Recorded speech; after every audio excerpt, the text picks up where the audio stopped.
This is, of course, the Caffeinated Cryptid Podcast, and I am your host, Bobby Dizzle. All ways to watch, listen, and follow this podcast are listed in the description, as well as bobbydizzle.com.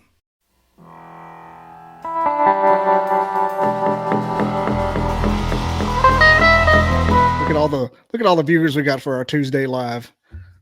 Hey everyone. It's like the old syndicated Simpsons when used to come on like Thursday back in the 90s. We got live from Colorado, Monica Martin, psychic healer, clairvoyant, Reiki artist, and bartender. I just found that out because I just found your Facebook 15 seconds before this started. So what's the temperature out there? Is it hot still? It's been so hot out here. It's still hot. 80s still. Yeah. It's starting to cool off a little bit. Yeah. Getting there. But we still have another month. Maryland. I'm going to Maryland in like September or something. And I'm like, what's the temperature in Maryland? I've never even thought about that. I guess it's coastal, probably humid. Mm-hmm. Everybody says eat the crabs. I'm like, okay. What was it? Well, I saw one of your topics, and we discussed this before about manifestation. And although we have several pictures you provided me with some cryptid research, and I got them all loaded here in the bank, ready to fire at any given moment, at a moment's notice. But I really want to talk about the manifestation thing because I think it's real. I don't know why it's real or how it's possibly real, but it is. And definitely. I don't know which version of it you subscribe to. I mean, I think it's all kind of the same, just different names. You got your Neville Goddard and the Dan Pena guy, and what's the other one? Law of assumption, law of attraction. You got affirmation, scripting. Right. Yeah. It's funny. You had another guest on a little while ago, and I listened to that episode, and she mentioned Mel Robbins. And so I went out and I listened to that episode, and that was me that mentioned it because I brought it. Was that you? Okay. Yeah. I found her. Okay. I'm not sure if I listened to the right episode. But I found one. Yeah. I found one of her episodes on manifestation. And I really thought that was very synchronous because she talked about, instead of thinking about the big giant picture, like everyone has big goals that they want to accomplish, but sometimes they're just so big that the universe really doesn't know where to start, right? Just like we don't know where to start, right? So she suggested break it down. Kind of like when you're working on goals, find baby steps, right? So break down that manifestation into little bite-sized pieces. So I kind of took that as a little bit of wisdom, right? And I started doing that. And so I started manifesting abundance. Okay. And as soon as I did, I did a little meditation and kind of got into my space and did my thing. And then the next day I was on a hike. Just walking my dog out here where I live in town, looked down and I found a quarter. And I thought, oh, that's kind of cool. Usually you find pennies, dimes, I found a quarter and I thought, and it was right in the middle of the path. And I thought, okay, that's kind of cool. So I picked it up. And instead of going, whatever, it was a quarter, I said to myself, wow, I'm really grateful. That feels abundant to me. Okay. Fast forward 4 hours later, something happened to me bigger. Can't remember what it was. That was a little bit more good fortune. And instead of knocking it off and saying, oh, that's kind of weird, whatever, I said, wow, I feel really abundant with that. And I felt like the universe was listening to me. And then the next day, something even bigger happened. So this went on for a whole week. And every day I had something synchronous happen to me that was even more abundant than where I started with the quarter. And I thought, wow, that's really a good lesson. And it's continuing to happen every day. And this is still going on. Really? Is it getting more and more as you go? Yes, it is crazy. And part of it, I think, is, just flipping that mindset of being, finding the positive in it. Of course, that's something. But I think that it's also I think it's the manifestation universe and that energy speaking to me and reinforcing it and saying, "Oh, okay, we know you're listening now." Oh yeah, definitely. Yeah. When they realize you start paying attention, it starts getting more specific.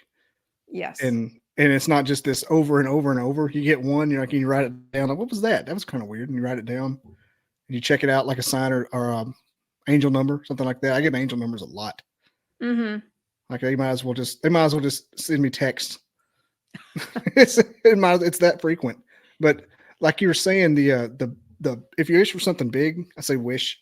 Like I want $1 billion, not let's say $1 million. I want $1 million. You can do that if you stay with it. But I think the reason it doesn't work is because you give up because the time frame it would take for all things to meld together would.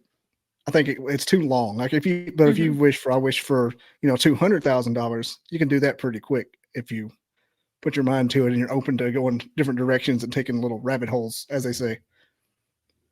Yeah, absolutely. I think you're right about that. I think it's almost like a set of instructions. And who is it? What is it? Ezra Hicks. You dive down that rabbit hole. All the Ezra Hicks manifestation videos. They're interesting because it was a couple, right? That they basically channeled this information of this divine entity known as Ezra Hicks. And I know, I remember that.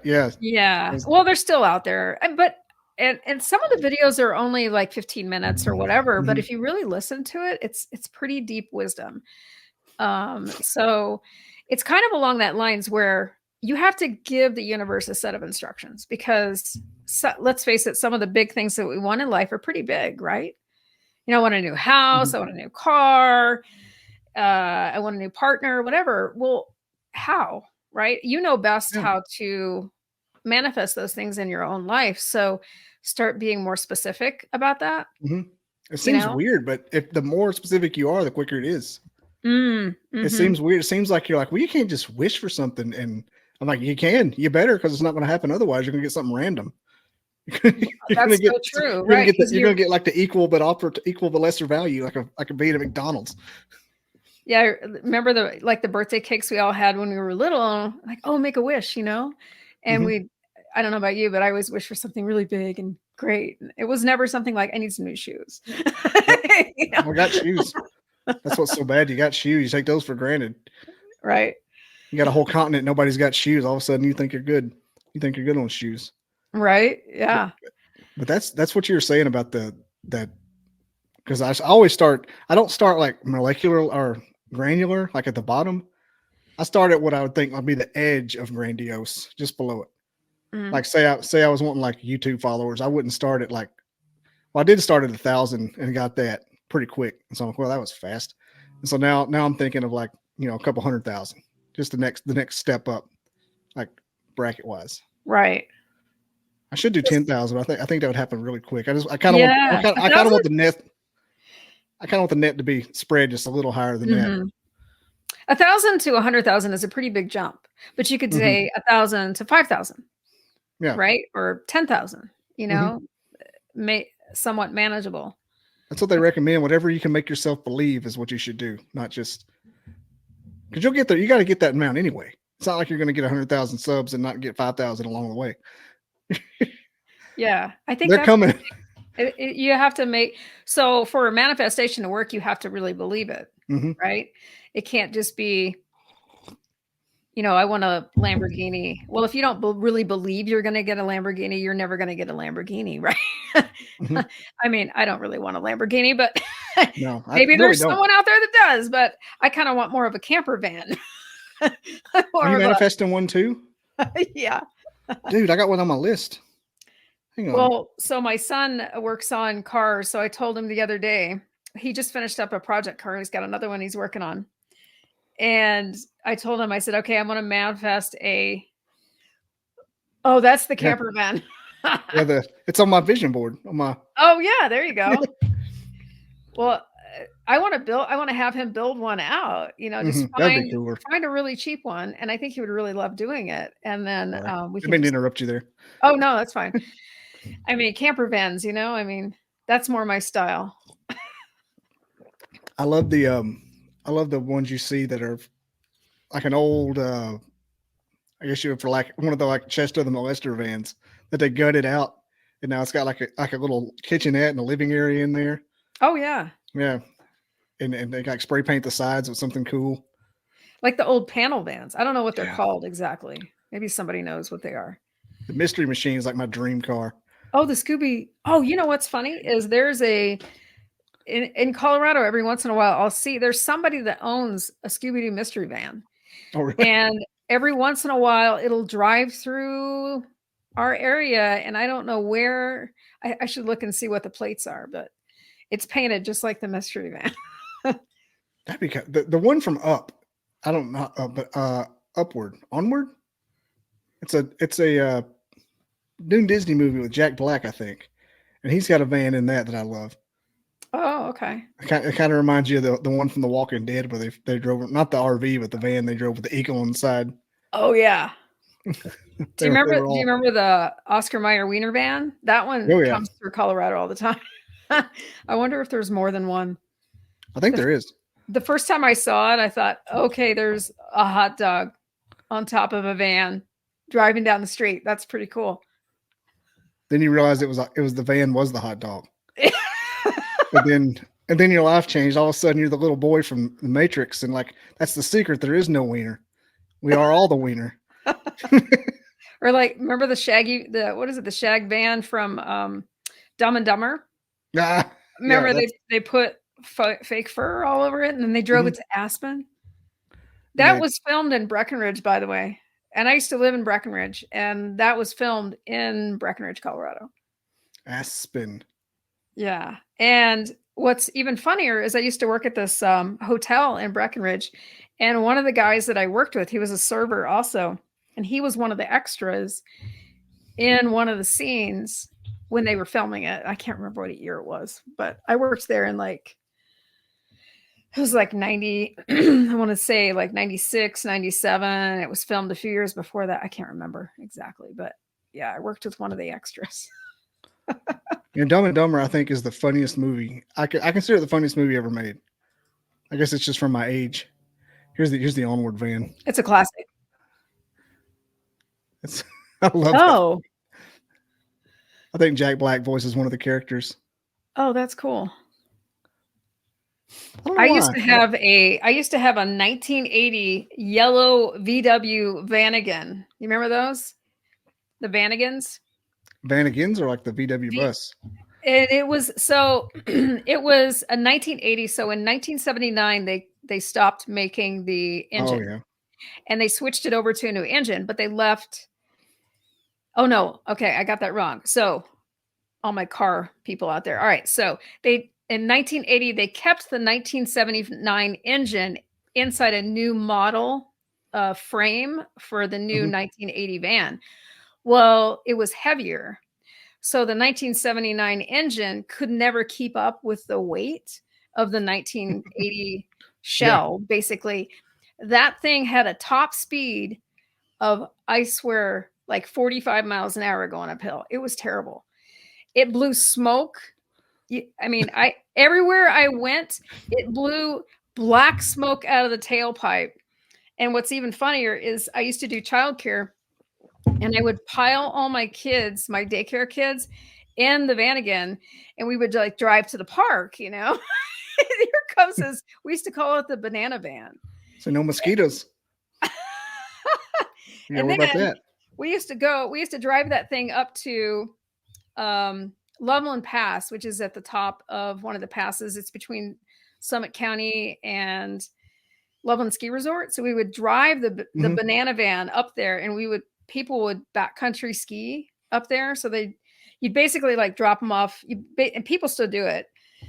You drop them off at the top of the pass, and then you ski or snowboard down, and then you basically just take loops. So we would go up there on a full moon and snowboard down, and then we'd like pick hitchhikers back up in the banana van. And it was funny because people that we picked up were always like, is this thing going to make it up the hill?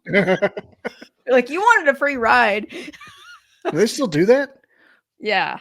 That would be have a mobile podcast unit, and just all the hitchhikers get in Just have like a conversation Oh, and get to yeah. the top. That's how we do around here with kayaking. Oh, yeah. From the drop off point down to the bottom of the river, people Mhm. like to hitch a ride with anybody. Just get on, hold your Just get kayak like in. that. Get in the back of the Mhm. truck. Does your van have the? I've seen one of the guys at jiu-jitsu has one like you're talking about. I didn't realize that's what it was called. He's got the top raises up into a tent. I think those are older models. Like, Yeah, so this thing 80. was just the biggest piece of crap. It really was. And I finally, and okay, you want to talk about synchronicities. This is really strange. So I was living in Breckenridge, Colorado, and I had that van again, right?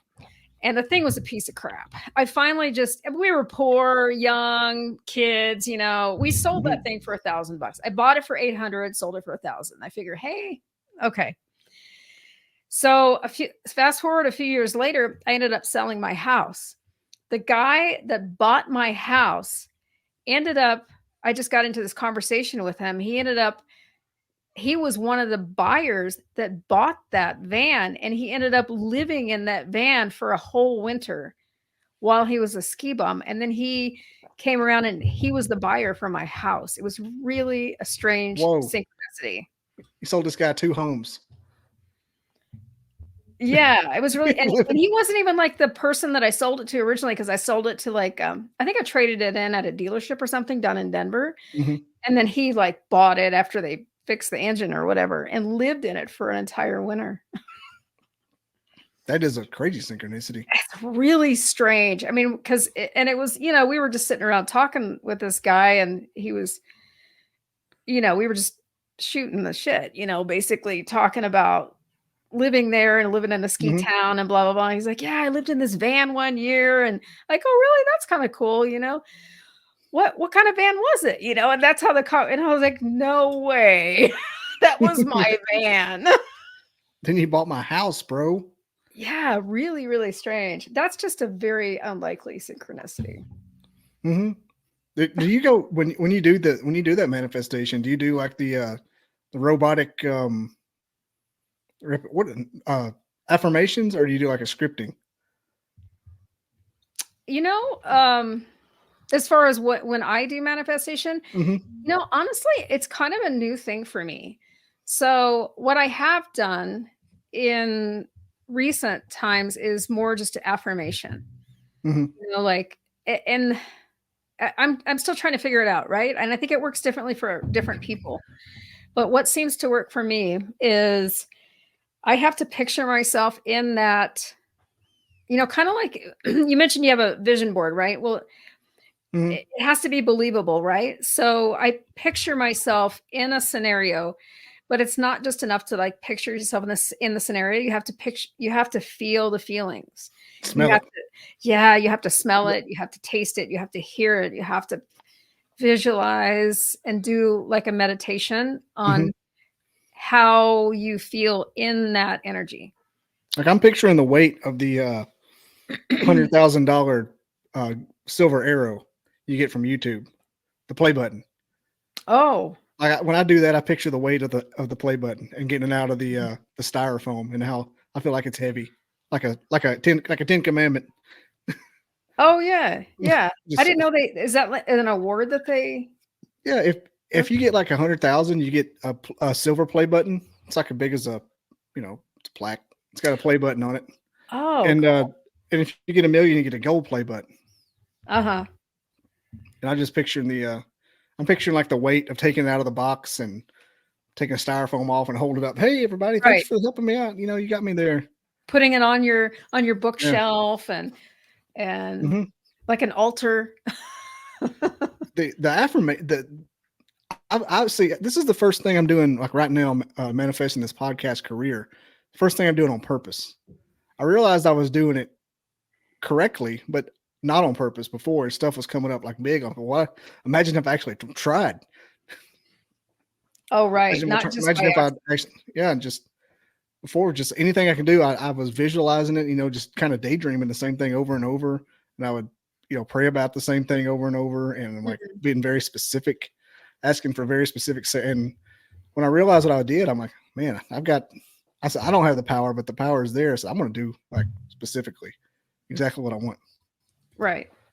It's interesting that you mentioned prayer because prayer is a universal manifestation, right? And it's not specific to any one religious ideology. It's somewhat universal, right? So it's kind of it's definitely manifestation. It's kind of a mantra. And a mantra is really just the repeating of a prayer over and over again. Just an Eastern vision of it. Whatever you can make yourself believe, I think is the name of the game there. And everybody has different things. There's always like to take out a sheet of paper every morning and write this down. So you're doing the same thing. It's all the same. That's a mantra, right? It's I am. Well, one is I am that. Or there's so many. I learned to move off. I learned to move to present tense and not future tense. Right. That helps out. Where you are right now. Yeah. I was like, I will have. No, now I'm like, I am. But that's within the last 2 or 3 months too. I've seen, like I talked about the gentleman emailing or messaging me before the show that I hadn't talked to in a long time, just out of the thoughts in my head. I picked up this thing that he gave me like a year ago, and all of a sudden he messages me for basically an opportunity, but a chance to do something that's kind of unique in the field of paranormal. John P. Adventure says, hello, Monica. Hello, John P. He's in Portugal. Oh, cool. Yeah, it's like 2:00 in the morning over there for him. What are you doing up so late? He's always, hey, if you go live, JP's there. They never sleep. Got that European, everyone starts late in Europe. They eat dinner late, take a siesta afternoon nap, which is kind of nice. Because they don't have AC. They have to do stuff late at night.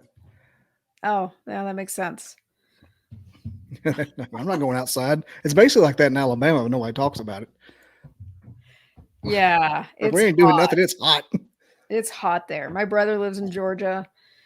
My son's in North Carolina. Like it's just, I love that part of the country. I really do. It's beautiful. But it's hot. But it's great in the winter, right? For the most part. Oh, he says siesta in Spain. You do something like that in Portugal, though. It's the same place. Spain and Portugal are the same. They're the same little island. Is it? Yeah, I wonder if it's the same. Gibraltar. Winters. Oh, we said winters are very rainy. Yeah, cool. What's funny is when you do these things, like we've been going like 20 minutes. It'll sit at this range like we're at now for a while, and all of a sudden it'll kick up for no reason. This is just typical. Typical, but it's like, why is nobody here? And all of a sudden, here they come when the browse feature hits. Got it. Essentially didn't advertise at all. Yeah, I threw it on my Facebook. We're doing it live. That's okay. Fun. I sent it to my kids, so I don't know. Yeah, they'll be on here. Maybe. I knew when I saw the topics. I'm like, I can do this. I can just talk this out, kind of in a selfish manner, if nothing else. Absolutely. So, what other things are you manifesting? Right now, just podcasting as a career, or some kind of media, and probably some weight loss, which is actually working out. I'm about 2 pounds away from that goal. I'm doing that 10 pounds at a time. Manageable. I'm not really saying that. Since I believe it, I kind of just say it like whenever I weigh, like every couple of days, I just say, okay, I'm that weight. I'm getting closer. That's not going to be a problem to do. When I start getting lower, to start slowing down, that's when it's going to be a problem. Yeah. Well, I think that journey is definitely challenging for everyone. And just saying, I think that's really great, really smart. I am this, so I am this number, whatever that means. Yeah. And then when you hit it, you're like, well, I'm there. Right. Yeah. And that becomes really motivating too, because that's such a hard journey regardless. And then if you do see progress little by little, that kind of reinforces it and it makes it easier to just stay on the path. It's awful as you get older too. Oh yeah. I lost 70. I lost 70 or 80 pounds when I was 33, 34 years old. And I'm 41 now. And over the pandemic, I gradually gained it all back. And it would not come off at the same speed. Like, what do you mean? This was so easy the first time. Yeah, aging, it throws another layer. I don't get it. It's cruel is what it is. Like, doesn't make any sense. None of this stuff works anymore. I'm just having to like starve myself to death. But if I starve too much, I gain weight. How does that work? Like you gain 3 pounds. You didn't eat it. Your body goes into crisis and hangs on to everything. That's what I've heard. Yeah, I don't starve. I don't starve myself. Yeah. I make sure to eat till I'm satiated and I quit. Yeah, it's just a mindset, being aware. It's aware. It's a lot of it's awareness, I think, too. And movement also, you know, the physical activity part is, and movement. I don't like saying the word exercise because it becomes really, it's kind of a loaded word, you know, but if you say the word movement, then that can be so many things, right? Sounds like exercise sounds like a chore. No one wants to do it. It does. Yeah. You say movement, that could be cleaning the house. Oh, yeah, absolutely. Right. Gardening is movement. Walking your dog is movement. I always say my dog is my best motivating factor for movement. On the days when I don't feel like going to the gym, like I always walk my dog or we would go for a little hike, and I always feel better afterward. Oh yeah. I go to like kickboxing and jiu-jitsu some. We do a lot of hikes. And I always never want to do any of it before it starts. And at the end, I'm like, I want to do this all the time. Right. I want to go right back out. That anxiety, it oozes out after it gets through. Jiu-jitsu, that sounds really cool. Yeah, so you have a local place? Yeah, I mean, Huntsville, Alabama is like the Austin, Texas of the South, or of Alabama. Okay. It's probably comparable loosely to like how Denver is. Not as crunchy, obviously. But as far as the variations, like the food and the food trucks and the festivals, and but because people move here from God knows where, like nobody here's from Huntsville except for like me and like 10 other dudes. Yeah, and so it's kind of nice because you got all the fun of like a multicultural hub. It's still, you drive 10 minutes, you're in a small town. You're not right. It's not widespread like Chicago, like. And the music is pretty good there too, right? Yeah, they're getting better. I mean, Birmingham was the big music place in Alabama for ages, and I think the word is out that Huntsville will come to, because Bert Kreischer, he did a comedies tour here in our new amphitheater, and he said it's one of the best ones he's ever been to. He even flew back to see Widespread Panic. Oh wow! It was a fun concert. Jelly Roll came. Bert Kreischer was here. He's funny. Yeah, so it's growing. He's so funny. The Machine. The Machine. He told that story that when he came here, and it took an hour to tell. Like he does. Yeah, it was so off the. I've seen him tell it live, I think 3 times, and that was like, I was like, is it ever going to end? I know the ending, but you're not even close. I think he embellishes it a little bit each time. It gets bigger. He definitely does. I love it. Fuck that bitch. She's in Russia. I love that guy. He has a movie out too. Have you seen that? The Machine movie? Is that what it's called? It's called The Machine. You know what? I thought he was also on this other. He had a collaboration with another comedian, and who was that? I don't know what I'm thinking. What's the Machine movie? Because no, I know what you're talking about. There was another thing that he collaborated on. He went on like it was like a man weekend. The Cabin? The Cabin, yes. Yeah. Where they all came to his cabin? Yes, that was just so wrong on so many levels, but so funny. God, that was funny. Miss Pat got off in them waiters and fell in the creek. And, get me out of here, butt crazy, you stuff. And Fortune Feimster showed up, you know, that big old tall girl. And Bert was in the bathroom shaving his butt.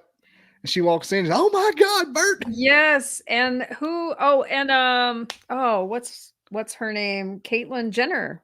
Yeah, that's right. And his dad talked to him on the phone. That's right. And she started crying. Oh, that's right. And he was back when Caitlyn was Bruce. Yeah. He was just such an icon. And he thought, oh, it's my dream someday to be able to talk to them and to, just be a part of sports history. And so that was just a really cool conversation. That was pretty cool. Yeah, and everybody started crying. Yeah. Wow. That was pretty cool. Kaylee Kuko and Miss Pat. She's like, I've never heard of your show. I don't know who you are, you little girl. We met Fortune Feimster here in Huntsville, and my wife wanted to ask her what Bert's butt looked like. She never could get close enough to ask her. Oh my gosh. Like, you were not going to ask Fortune Feimster. No. She's going to be good too. Yeah, the comedy scene. I did this podcast for a while, and I'd have comedians on here. Oh. Before I steered toward a more of a high strangeness based thing. Because I want to talk to comedians just as much as anybody. They're like my favorite genre of music. And so I don't know how I'm going to loop them back in. If I ever get successful here, I'm going to start a comedy only podcast, like a separate show. Well, it's interesting. I think many people, regardless of what field they're in, have had encounters. And I think it would be really interesting to go back and talk to some of those people, the comedians, and have them share their stories. Wouldn't that be interesting? Yeah, that's one thing I thought about, because a lot, like you said, a lot have. And even one of the ones I had on, he's a lesser known comedian from the Pittsburgh area, somewhere in Pennsylvania, I think Pittsburgh. But he had like dealings with the Illuminati, like with like the people that tried to snuff out Dave Chappelle. Like, he had dealings with that kind of thing. And he sent me a voice memo on Facebook Messenger, just talking into it, and told the whole story to him. Like, man, what the hell? Why is this not on my show right now? I said, I will leave work if you will tell me that. Right. So we'll go live. But he told me the whole thing about Eddie Griffin and Dave Chappelle's a clone, and it's like, what? Whoa, I don't know that story, but is that on another streaming? This was him telling me live from the horse's mouth. Oh, okay. But if you look it up, it's out there. It's not okay. You're not hearing the Dave Chappelle's a clone right here at the on the Caffeinated Cryptid on a Tuesday. On a Tuesday, just bring. But he knows Eddie Griffith personally. The comedian. And so Eddie Griffin told him like what he saw. He goes, "This ain't the same guy," and yada yada yada. Wow! Like, anytime you try to get close to Dave, they shuffle him away. I have to go back in and look at it, but it's crazy. And then, like, he was talking about seeing his dead grandfather. A lot of them have experiences. You're gonna have to relink that now, for sure. Let's put a link to that in the notes on this. That's really fascinating. Yeah, I think that so many. It's interesting. Here's a topic. So, I think this stuff. I struggle to find a category to call all of these things, because I think that they are so interwoven together. But I think Fortean or metaphysical might be kind of a way to categorize it, all of this stuff. But I think that there are definitely connections to all of it. And whether it's spirituality, metaphysical studies, personal growth, philosophy, as well as physical encounters and all the research that goes into this, I think there's definitely, it's all connected somehow. And how can we not have, so prior to me, I sent you that spreadsheet. Oh yeah, I got it right here. I love the spreadsheets. It's just such a great way to categorize stuff. But, you go onto YouTube and you're like, okay, search this and put this together, and not less than 500 links come up. And that's just one search query.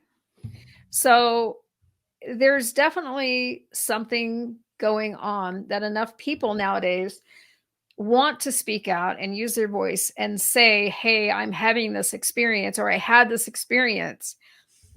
And they feel safe enough now. And there's enough platforms like YouTube or whatever, or podcasts, that they can go on and they can share their story, because this is kind of what I have noticed by listening to some major pod players, hosts, is that there's a lot of trauma around some of these experiences. And I mean, you just listen to like Sasquatch Chronicles and some of his guests that come on, some of Wes's guests that come on, they are traumatized. Yeah. And they clearly had an experience. And the only way that they can get it out is to talk to a podcast host in a safe place, because everyone else makes fun of them, rolls their eyes. They're not, and so they clam up and they stop talking about it. And then that's such a tragedy, because clearly something happened. These people are not making this stuff up. These experiences are happening. And I think they're happening more and more frequently, at least in the US, and I'm certain probably worldwide. And everyone has a computer and a video camera and a camera in their pocket. Everybody. And not only that, a lot of us have Ring cameras and Blink cameras on our front doors. People are catching all kinds of stuff. You're living out in the sticks and you're seeing all this stuff. And it still comes past as a blur too. That's the crazy part. It still does it, no matter what. Yeah, and that's another thing is the blob squatch. Like, why can't we just get a clear picture? Like, what's going on with that? Because we can have these cameras in our pockets and we can document tragedies in the streets, right? And terrible things happening in our culture, and we can put those on the news and they're clear as day. So why these people are clearly having experiences, why can't we get clear resolution? And I think that's why they wanted to ban TikTok. It's because we were getting too many answers that weren't filtered through the media. I think that's part of the problem with TikTok. Maybe. As far as trauma goes, I just had a PTSD guy from Iraq on like 2 weeks ago for that very reason, because every time I talked to a not so much Sasquatch, they just weren't secretive because they got tired of getting called liars. But the alien abductees I had always had trauma. It was like repressed. They would start freaking. Some of them cried. So I stopped having them on. I can't have abductees on all the time. It's depressing. They're all traumatized. The story goes from interesting to like, I'm exploiting this person at this point. Right. And so I had the PTSD. A guy from Iraq had PTSD from saving his buddies from rubble after a mortar attack, and just kind of like a workshop on it. Stuff's real. They just laugh at it. Oh, alien abductee. Well, somebody experienced something. They're not. Well, and there might be. I never want to like say anything about anyone's experience, because that's their own. And I'm sure that there are some that are mental health issues. I'm sure there are some that are,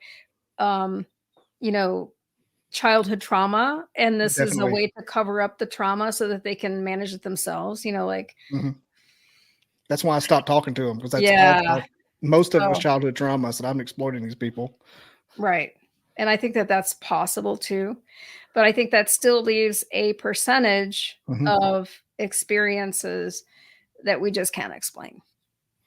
And I noticed the ones that weren't it's not 100% across the board, like you said. But I noticed the ones that weren't acting traumatized were kind of happy about it. Like David Blaylock, I don't know if he's listening or not, but he said when he had his experience, he wanted them to come back. He goes, that was kind of a good time. He goes, you got to experience once in a lifetime, in a spaceship. And he goes, I thought it was kind of cool. I wanted them to come back for years. I mean, who knows? You got people like Travis, Calvin Parker down in Mississippi that still talked about it until his deathbed. The Pascagoula guy. That's crazy. Well, and then you have like the CE5 group who, as a collective, has branched out and, from Stephen Greer's work, and he gets a lot of flack for stuff. Mm-hmm. And we That's on won't. your list. I mean, whatever. Anytime you're out in the fray like that, you're gonna have haters for sure. Yeah. And who knows? Who knows? You know, I don't know the guy. I just know the content. Do I agree with the fact that he's monetizing stuff? No. Um, but on the flip side of that, I think that all of that stuff costs a lot of money too. He just had an interview up, and I was going to link this interview. I can't find it now, but he just had an interview up. It was just released I think it was last week, 2 weeks ago. And he said the cost of having all the data points up for disclosure was running them I think it was like over $2,000 a month, because it's such a huge data set that they have to pay for it, right? Mm-hmm. So he's basically he and his team are going around the government because they're tired of waiting for the government to disclose. And quite frankly, they're probably never going to disclose anything because it's the government, right? They don't have to. No, they don't have to. And so he and his team have decided to, on their own, release this massive data set of experiences from all of these incredibly vetted professionals. And just the cost for the website alone is astronomical. So that kind of support, I mean, he's got to pay for it somehow. What is he going to do? Pay for it out of his pocket? No, he's got to have a source of income because he is a nonprofit. So I don't know. Have you ever done CE5s like yourself out there in Colorado? So it's interesting because when we first talked, so I tried to join there's a group in Denver. There's groups all over the United States, right, that you can join. And it doesn't seem to be an active group. So I can't really get on board with it. But if anyone's interested, you can get the protocols just online through Serious Disclosure. There's an app, but which supposedly has like all the meditations and the sounds and all that and the instructions for CE5. However, I've heard that the app is kind of crappy. So I think it's just as easy to get the information free. The information's free anywhere. Just Google it.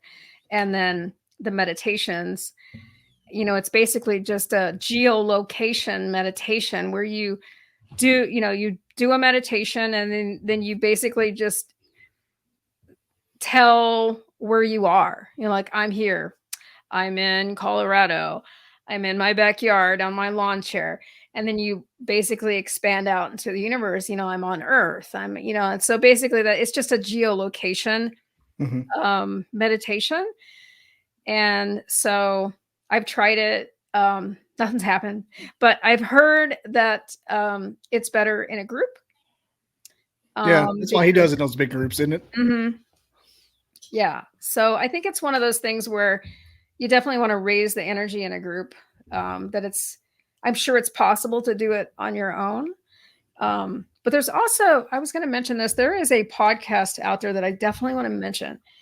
And I'm going to look it up right now because he has a whole series on CE5. It's 21 episodes. Mm-hmm. And I'm going to plug him right now. Give me a second to find it. I got the CE5s to work in my backyard twice. Just by myself. You have? Okay. Yeah. And first time I was like, wow, that happened. So what'd you see? I saw a light flash. It's like basically like they flashed their lights at me. Oh, okay. It came through it like an angle, like you would do like a smiley face, but it was like a light that did that, and it wasn't. It was clearly not a shooting star. And I was like, oh, okay, that's real now. Mm-hmm. And yeah, like I've been outside during meteor showers because I like to do things like that. And it didn't look like that. It was It was slightly bigger than a typical meteor shower and quicker. And just a flash, it's kind of like a state trooper when you're going too fast. They flash their blue lights at you. I was just going, hey guys, give me a sign. Hey guys, give me a sign. I'm just out messing around to clear my mind. No meditation, but they just did that. And then a couple of weeks ago, I did it, so like a month ago, and I was like asking for something to appear again, and what I think was an owl swooped at me out of nowhere. Owls. Oh yeah. Yeah, which you get the reference point there. Mm-hmm. I didn't hear any. I just saw what scared me, like something black, and I heard like the air, and it disappeared like into the trees. Which I'm like, wow, okay, I made an owl happen. Yeah, and It was Mike like 10 foot above Cleland, my head. right? Mike Cleland. Yeah, Yeah, that's why I thought that. I was like, well, yeah. Owls and not synchronicity. Yeah, exactly. I've had so many owl synchronicities in my life. It's just they keep happening. And I mean, I'm wearing an owl. I wear this owl every day. Yeah, I've had a lot of owl synchronicities, and they keep. It's crazy. My T-shirt has an owl on it. Mm-hmm. Oh yeah, well, yeah, exactly. Your intro. That was from a guy talking about hearing owls going nuts, and all of a sudden they start throwing rocks at him. Which episode was that? Because I think it was Leroy Nail, Indiana Bigfoot. Okay, Indiana. Yeah, Leroy Nail was it, and he said, "Well, only difference is barred owls don't typically throw rocks." And I cut that quick. I cut that out quick. So I have this podcast, and I'm gonna show this on screen. Hopefully, it won't start playing. It's called CE5 Podcast, is what it is, and it looks like this. If anyone, this way. That's the cover art, but it is. I'm trying to look at this guy's name, and he does a really well. It's a very well done podcast. What's that like? His name is right. Well done, bud. Must be nice. Must be nice. Yeah. Must be nice to be out of your mom's basement. I stopped editing this season. I'm just putting it up. I don't have time to edit all this stuff. I was doing editing like both speakers, both audio files, and then I'm not doing this. If somebody farts on my podcast, it's going on. I only edit the first 30 minutes. Don't tell anyone, because I know my statistics. Yeah. If they made it that far, they don't care what the rest of it sounds like. They're going to keep going. Oh, I just got to get them in the door. I don't even know if I have the ability to see how long they listen to the episodes. I don't even know if my statistics come through like that. It's in there somewhere. I guarantee you. I can look at countries, and this is funny. I've told my mom about my podcast like a million times, and I can tell she's never listened to it because I know I can look by. Oh no, I think she downloaded one episode because I can see which town. You aren't listening to my podcast. Drilling down into it. I'm getting Riverside after very soon. Like I've got a bunch of episodes in the bank right now, and I'm kind of going to ride those out while I make a couple of plans. I think I'm getting Riverside and Premiere. I'm going to ramp up my production a little bit. I'm going to ride out these old episodes, so I'm not like putting out good content. All of a sudden, here's me just in standard definition 3 weeks in. Like, hey everybody, yeah. It's like, what is that doing on here? 10-year-old episode with lots of gaps in it. I'm still using Zoom. It works fine. It's easy. It does. And they've upgraded the audio quality now, so it's a little bit better. I did have that's a little bit better. I use Podcastle for editing just because I already paid for it, and it's I like it because it's drag and drop for the files. And I was recording on that, and it's terrible for recording. So I just went back to Zoom, and I use RSS feed for my host, and it works for me right now. So, but my goal is to get 100 episodes. So I'm working on that. And, I figure once I do that, then we'll see. I never had a problem with Zoom other than, the live portion. I wanted to have the option of a little production value, but when I was just recording podcasts and putting them in there and cutting them up, doing things just in the editor, it was fine. It worked fine. HD quality. They've got the top-notch stuff because they had to rebuild their entire infrastructure in like 7 weeks. Right. During the pandemic. They've got new stuff. We got to make this work. Everybody needs us for meetings and Don't forget to wear pants. There will be doctoral theses in the future written about the rise of Zoom during COVID. Oh, probably. And what the hell? How did Skype drop the ball? I mean, the CEO of Skype is just punching air. Just like, how did we do it? Skype was never that good. But they had it. They had to monopolize. All of a sudden, Zoom just zoomed past them. I think they went down when WhatsApp started being used more, and that's used more in Europe than it is here. I think all the Europeans use WhatsApp, but it was basically the same thing, but it was just free, right? And Skype was charging, and I think they just tanked. I don't know. I'm sure. And then like all the other ones grew, like Microsoft Teams and Google Meet, and then Zoom jumped on, and Teams rules the roost right now. I use it all day. I use it all day, every day, whether I like it or not. Oh, for work? Yeah. Oh, yeah. Hate Teams. That's what everyone says, that they hate. They somehow channeled the most passive aggressive ringtone in the history of the planet and made it in there. Like, how did you do that? That's the worst sound on earth. Like, it's so like, hey, here I am. You can't ignore me. Hey, here I am. You can't ignore me. Oh, no. I mute people. I make them call me on the phone and then tell me to get on Teams. Like, we're not doing this. You're not busting into my podcast listening with your Teams recorder. Oh, no. So let's talk about your Bigfoot research here on these pictures. Yeah. So try to land the plane and talk about some Bigfoot, and then I'm about out of coffee anyway. So yeah, make it happen. Right. So I guess I should pull these up because I sent them to you. Yeah, I don't have it in any order, by the way. I don't. Yeah, and I gotta pull them up. So hold on. Let's dog barking. Okay, I'm not gonna look at the. All right, here we go. Oh no, that's not it. Sorry. It's a folded over tree. All right, so let's do the ones most recently, which would have been the ones here in Colorado. That would have been the one that says White River National Forest. And this is funny because when I took these pictures, I was out walking my dog, just kind of going up a dirt road hiking, and I made a video. And while I was making this video, I saw a bear. And at the end of the video, I was like, oh, shit. So I had to, I mean, it just scared the crap out of me. And what was scary is my dog she didn't alert me that there was a bear right there. And oh my gosh, it was so frightening. But anyway, I'm fine, obviously. But carry bear spray when you're out doing this stuff and make noise, because I was looking at this tree structure that I found. And I was so engrossed in trying. So what this stuff is that you have to like look at it and spend some time looking at it and see if it's natural. Because like in Colorado, we have so much snowfall here and avalanches and mud and muck.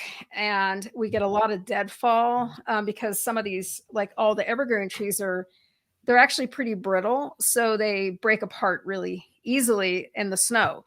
So when you find what you think is one, I'd say maybe 70% of the time it's natural. So it takes a few minutes for you to look at it and go, it's kind of like looking at a puzzle, right?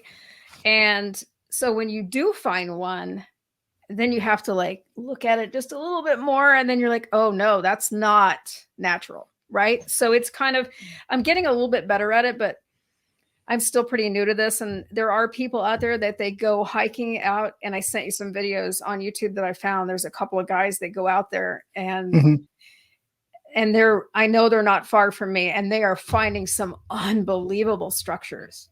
I mean, it's just like, there's no way this is not natural. Right. So on the one email that I sent you, the White River National Forest ones, I'm going to open up. Let's see. You can tell which ones they are because they're grayer. Yeah. Yeah. The resolution is a little bit, it was. They just got like that Colorado look to them rather than the deep green. Oh yeah. And the Eno River it's so green. All right. I'm going to pull this up. I don't know if you're going to do you want to show your screen on some of these? I've got them overlaid right here. Oh, okay. I'm just looking at them on my screen, so I can't see. Okay. Yeah. Okay. So I'm trying to think. I just wanted to zoom in. Okay, maybe I should just look at your screen. I could. I got them. I got them on another one here. Let's see what we got. Here's the big one. Okay.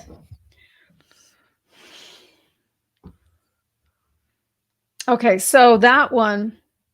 So I have two different areas here in Colorado. So that one, I don't know if you can zoom in, but it's broken, and it's laying on top of something else. And see how, see that?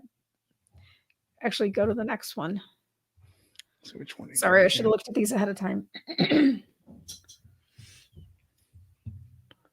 like we're in a college class now. I know. Okay, my next slide. Okay, class. Next slide. That one may not have pulled over. Let me see if I can share it. Yeah, this is. There we go.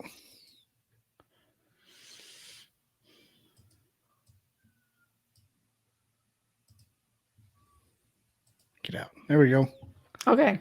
Now, I don't know if you can zoom in or not, but so that big main one right there with the fork on the end, and you look underneath it, and it's being supported by another branch on the bottom.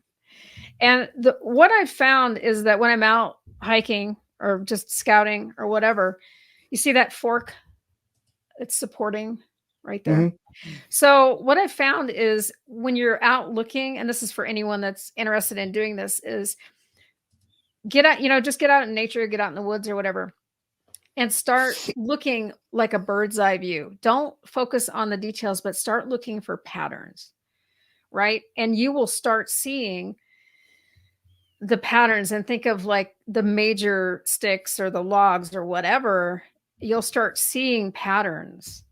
And then when you see something that's suspect, go up to it and take a look at it and investigate it, and obviously try to rule it out as natural, because I mean, that's part of it, right? You have to have a discerning look to this, but you will find, and I just don't have any explanation for this. Go see if you can scroll forward, but you'll start to see, and there will be like one or two main ones that are propped up, and then also look at the kind of the weathering on the tree, because sometimes you'll see one that's really, really old, that's been on the ground, and all the bark will be stripped off, by bugs and animals and just weathering and stuff. And that one will be sitting on top of a fresh one. Well, how did it get up there? If it was a naturally fallen tree, from snowfall or wind or whatever, and then you can see like on the bottom part of it where it was sitting on and that's the thing, is like looking and seeing on the bottom where it was clearly on the ground, because it'll have watermarks, it'll have moss growing, and you can see where it has had contact with the earth, and then something lifted it up. Yeah, that's on top of that. Look at there. Yeah. It's really strange. Okay, let's go to the next one. And the ones in the Eno River, we can skip ahead to that one too. The ones in the Eno are just unbelievable. There's a smaller one there. It's this one. I think that was just showing the weather pattern. I can open them and find them pretty quick once I see their numbers. I'm gonna pull this up on my. Oh yeah, look at that, crossed over. There's an X, and you'll see things like that. You'll see crosses. You'll see like teepee type structures. You'll see like, it's just weird. Yep. Poncho's on. Poncho. Hey, Poncho. Weather pattern. I see grass. Of course you do. You got to open your mind, man. You can't be named Poncho with a closed mind. Poncho. What are you, in a Merle Haggard song? Okay, go to the next one. Where are we at?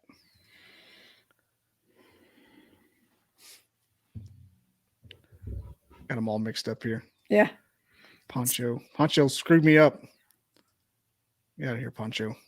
Stay, Poncho. I'm talking about get off the screen. I'm not talking to you.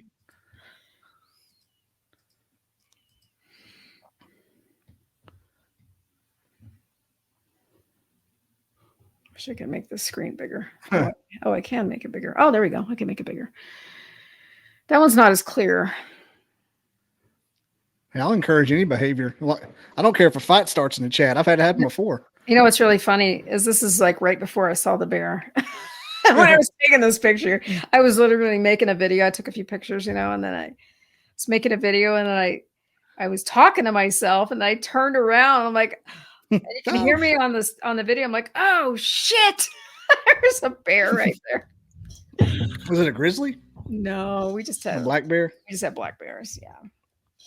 Although now we have wolves in Colorado now. And I just saw a video not too long ago. They found a guy filmed 3 wolf pups. I don't know how. I think it was in Summit County. I just saw the video today. 3 wolf pups. They were playing in a puddle in the middle of the road. So that's kind of cool. I like wolves, but they're kind of scary. They are scary, and it makes me really scared to hike with my dog because, I mean, they're wolves, right? Especially with a mama wolf. I feel like they don't. I feel like they kind of like to hunt for fun. And food. The last one, next to last. Well, yeah, for food, obviously. Let's go to the Eno River ones. I got that. Let me minimize that because these are okay. Let me see. How about?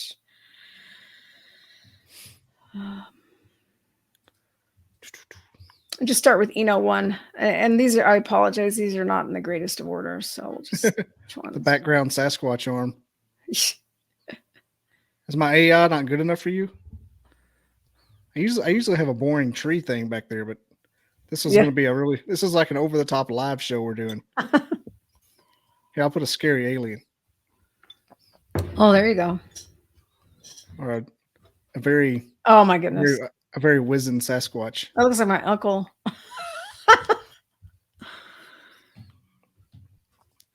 All right, come on. Oh, Poncho says I've seen tree scratches in the 10 to 12 foot range.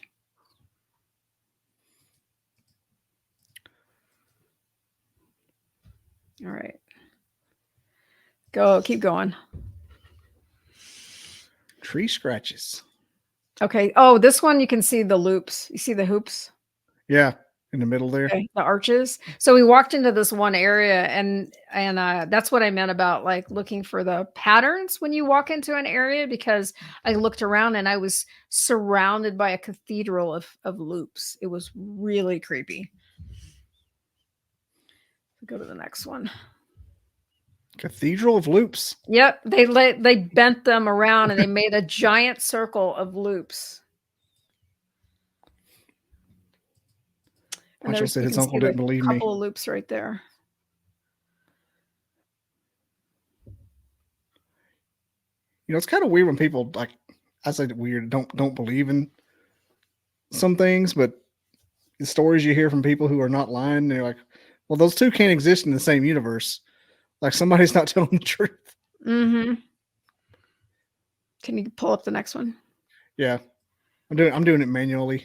Oh, okay. Share screen.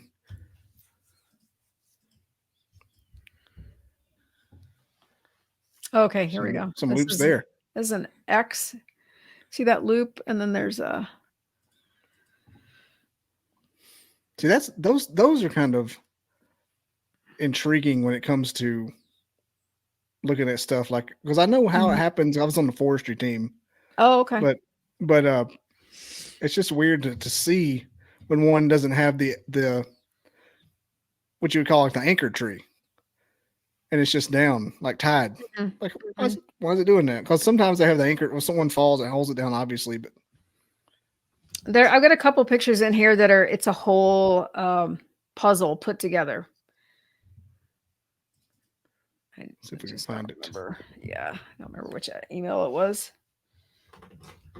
You know what? I'll look on my phone.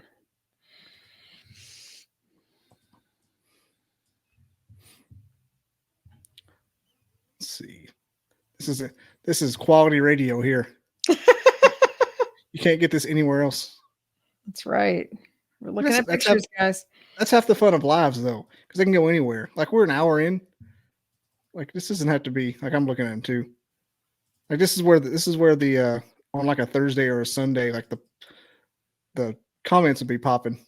Right. I usually have a. Oh, here we go. Look at email. Oh, you already looked at that one. No, we looked at that one. Let's go to email 3. Let's see. I know we're having a good time. Yeah. Poncho. Oh, okay. Go to email 3. All the federales say. Is it Eno 3? Yeah. And then there's one that's a stack. It looks like this. Oh, here we go. And then there's one. There's a bunch of good ones in there.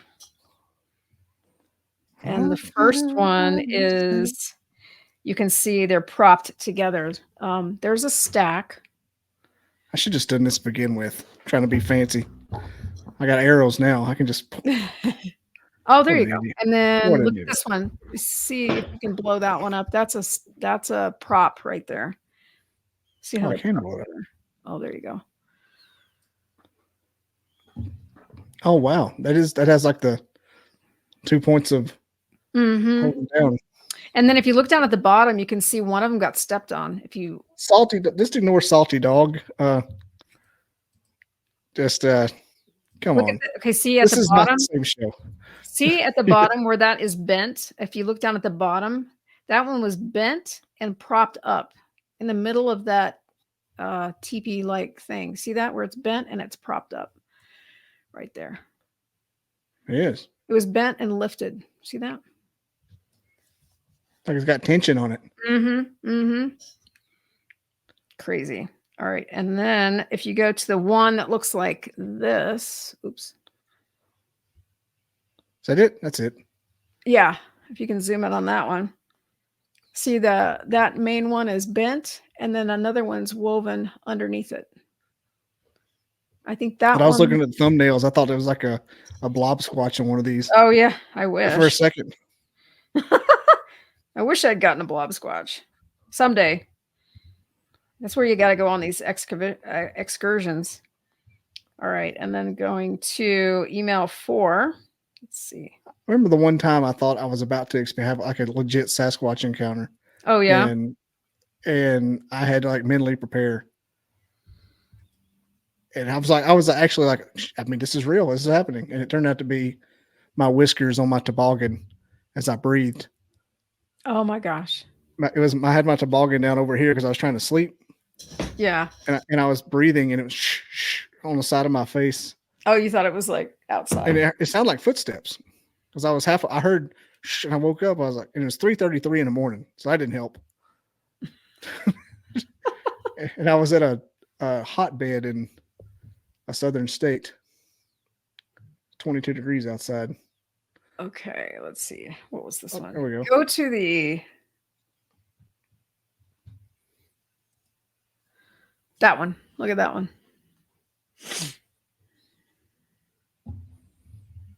If you look up at the top, you see how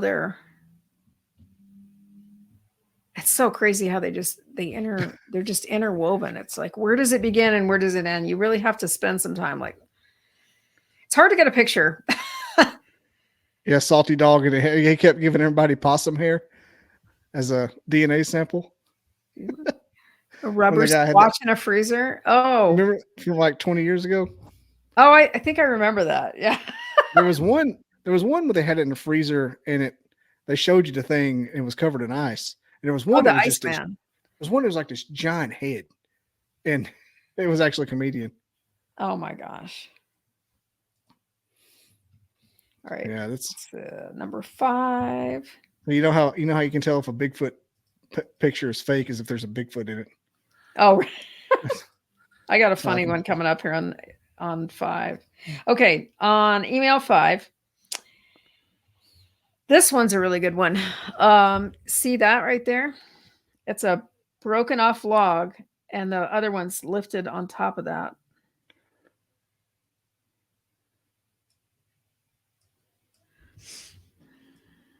Yep. And all of these, they're broken. They're not cut with a chainsaw. Like none of them are human cut. And then if you go to the next picture, this is kind of funny. It's just a metal cutout. I just thought that was fun. I've got a 2-foot one of those in my garden. Yeah. Crepe myrtle covered it up. I definitely have to get one. This It's was wrapped in Christmas lights. Oh my gosh. That's what I'm doing for Christmas. And then the next one, this one's really interesting. Let's see. Oh yeah, see that one? Just a lot of propping on these. Yeah, if you zoom out on that a little bit, this one's interesting because it's broken on the end, weathered, old, and then it's on top of a sapling. And it was not connected to a, because I looked up there, but it was not connected to like a timber fall or a branch. Okay, and then the next one, there's a little, this one's really cool. Look at this one.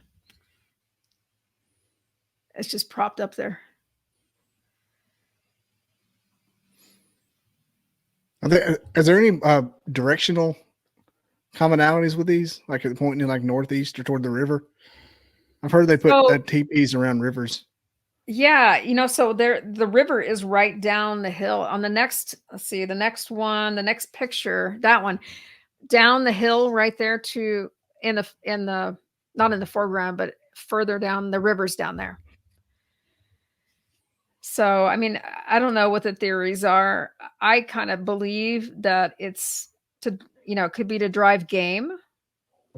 Could be communication.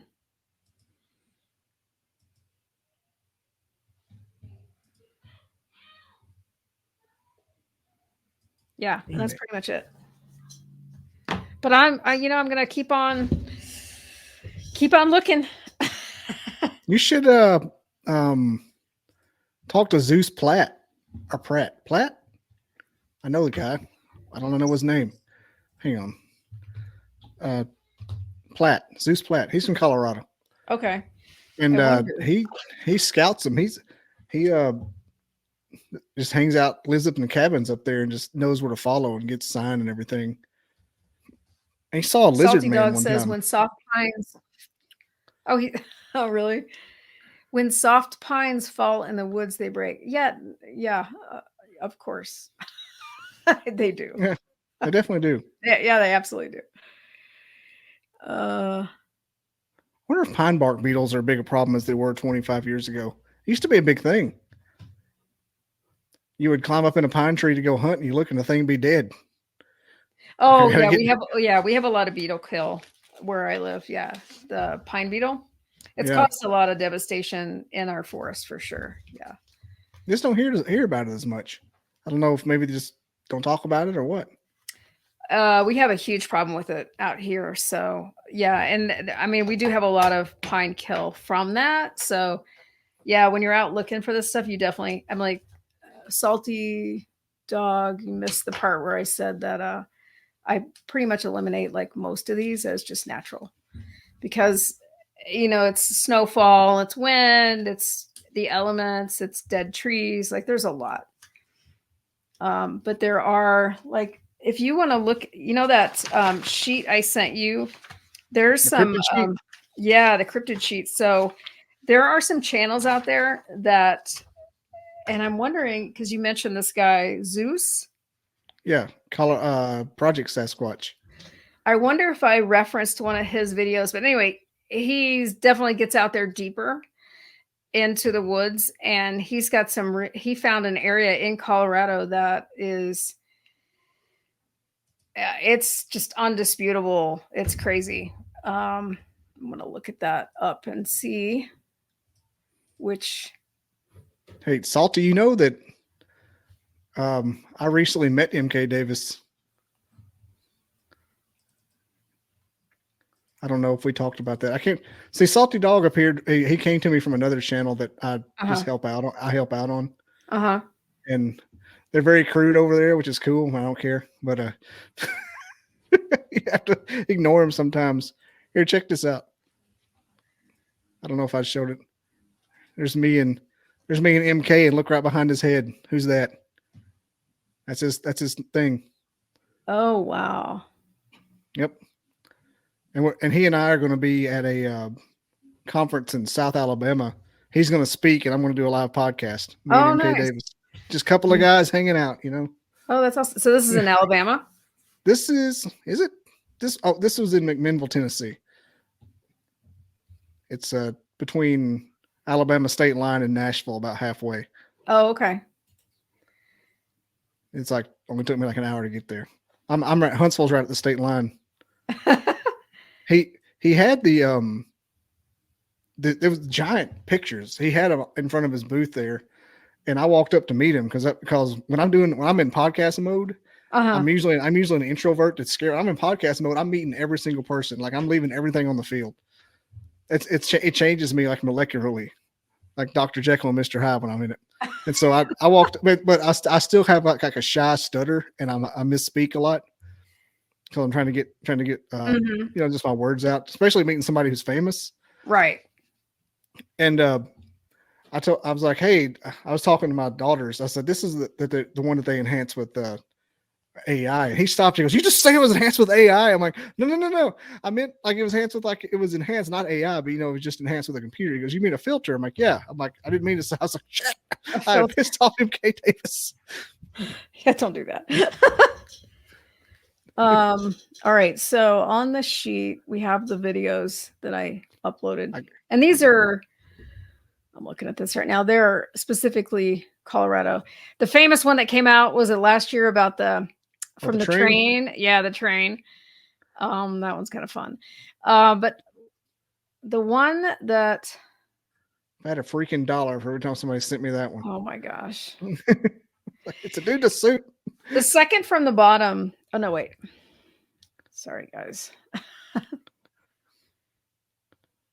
Bigfoot rips through forests. I'm looking for the one of the guy that just went on a hike. Oh, here we go. It's line 13. Do you see that? Yeah. Pull it up here. It's Colorado Sasquatch Structure Tour. This was just over July 4th. So this is just a couple of weeks ago. Oh my God, it's Duffy. Do you know this person? Yeah. I had to. Yeah, it's Duff. On the video? Mm-hmm. Okay. So you know this. You know him. He told me I was a pimple on the ass crack of the Bigfoot community. Oh, nice. That's a great compliment. He said, when I tell you I laughed. He used to come on here all the time. Oh, okay. And he got mad at me because he kept cussing out all the guests and I had to ban him. Oh, no. I'm like, dude, I don't want to ban you. You're giving me algorithms, but good, you can't be mean. No. Oh, it's Zolando Brown's birthday tomorrow. Happy birthday. How old Zolando? Zolando? That makes me hungry. That name makes me want something to eat. I don't know why. Yes, I'll have one shredded beef Zolando Brown, please. I don't know why. It sounds like a menu item. It's happy birthday. So yeah, anyway, so those are and then I was gonna read off this one. That's pretty cool though. This is a list. This is I like know. You could like kill some time with this. I know. Look at copying and pasting. All right, so I have one Class A I'm gonna read off. And this is from it's in my ear. Okay, sorry. YouTube videos play loud. This is from the BFRO website. And as everyone knows, they've got a pretty good collection. The problem is finding other ones. They are out there other than on BFR as far as reports, but this was a Class A. It was submitted in February 13th, 2013. Motorists see tall, hairy, human-like figure wading across the Colorado River east of Glenwood Springs. So this is really close to Oh, my really? area. Yeah. It was in winter, which is surprising. 15 miles east of Glenwood Springs, Colorado. And then the observation is they saw it, they were traveling west on I-70. And if anybody knows I-70, it's a pretty big highway and there's a lot of traffic on I-70. It's a very heavily traveled highway. So that's why I thought that one was just really unique because I mean, like, who else saw it, right? Yeah, those Especially roadside during the winter. crossings. I always think of that when people talk about sealing on the road. Like, who else saw? Like, is there another guy out there that just won't tell his friends and family what happened? Right. Look at There's the other. so many roadside crossing. It's really fascinating. Yeah, really strange. But this one was, I'm assuming if it was winter, it was about dusk. So it was about 5 o'clock. They were just watching the river and it says they noticed, something tall, thin, and hairy walking in the middle of the river. It was slightly leaning forward and its arms were swinging. We just saw it for a few seconds as we were traveling at highway speeds. We commented to each other that as strange as it seems, it was a Bigfoot.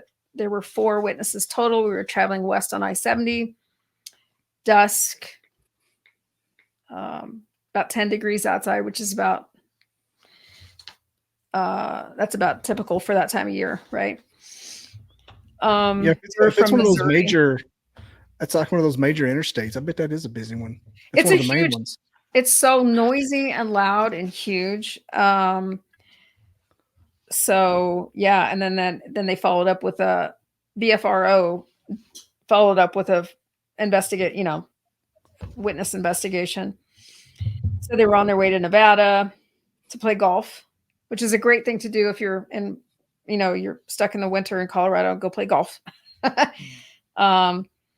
Yeah, said it was very odd, simply too cold to be a human walking in what certainly must have been freezing river water. And I know that stretch of river is very deep right there. Even in the winter, when of course the snow melt's all gone from the summer and it's, the water level's clearly low, but you would probably lose your foot if you could even walk in it. No one would be walking in that. And there in that part of the river, there are a lot of pockets of deep pools of water, which they help sustain the trout population out there.